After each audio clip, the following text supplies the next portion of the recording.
Hi viewers, Mahashivratri శుభాకాంక్షలు అండి అందరికీ. ఈరోజు మహాశివరాత్రి కాకుండా ఒక స్పెషల్ డే అండి. మా చైర్పర్సన్ శ్రీమతి లింగమనేని ప్రమీలా రాణి గారు, శ్రీ వశిష్ఠ ఎడ్యుకేషన్ ఇన్స్టిట్యూషన్స్ వారి యొక్క జన్మదినం కూడా. ఈ జన్మదినాన్ని బేస్ చేసుకుని నేను ఒక కవిత రాశానండి మేడం గారి మీద. అది మేడం గారికి డెడికేట్ చేస్తున్నాను. గౌరవనీయులైన మేడం గారి పుట్టినరోజున మా అనుభూతి ఎలా ఉన్నది అనేది ఈ కవిత ద్వారా చెబుతున్నాను. మీ పుట్టినరోజు మాకు మీ మీద ఉన్న అభిమానాన్ని ప్రపంచానికి తెలియజేయడానికి దేవుడు వరమిచ్చిన రోజు. మీ పుట్టినరోజు మాకు మీ మీద ఉన్న అభిమానాన్ని ప్రపంచానికి తెలియజేయడానికి దేవుడు మాకిచ్చిన వరం ఇది. మీ పుట్టినరోజు మేము ఒక మంచి సంస్థలో ఉద్యోగులుగా ఉన్నామని గుర్తు చేసుకుంటున్న రోజు. మీ పుట్టినరోజు మేము ఒక మంచి సంస్థలో ఉద్యోగులుగా ఉన్నామని గుర్తు చేసుకుంటున్నామని గర్వించదగ్గ రోజు. మీ పుట్టినరోజు మీ సంస్థలో పనిచేయట అదృష్టమని అనుకుంటున్న రోజు. మీ పుట్టినరోజు మీ సంస్థలో పనిచేయట అదృష్టమని మేము అనుకుంటున్న రోజు.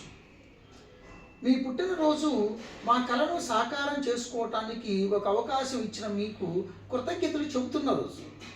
మీ పుట్టినరోజు మా కళలను సాకారం చేసుకోవటానికి ఒక అవకాశం ఇచ్చిన మీకు కృతజ్ఞతలు చెబుతున్న రోజు.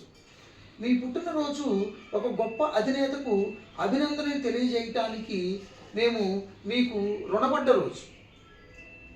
మీ పుట్టినరోజు ఒక గొప్ప అధినేతకు అభినందనలు తెలియజేయటానికి మేము మీకు రుణపడ్డ రోజు. మీ పుట్టినరోజు ఒక స్ఫూర్తిదాయని జన్మదినానికి హాజరవ్వాలని మా పిల్లలతో చెప్పిన రోజు.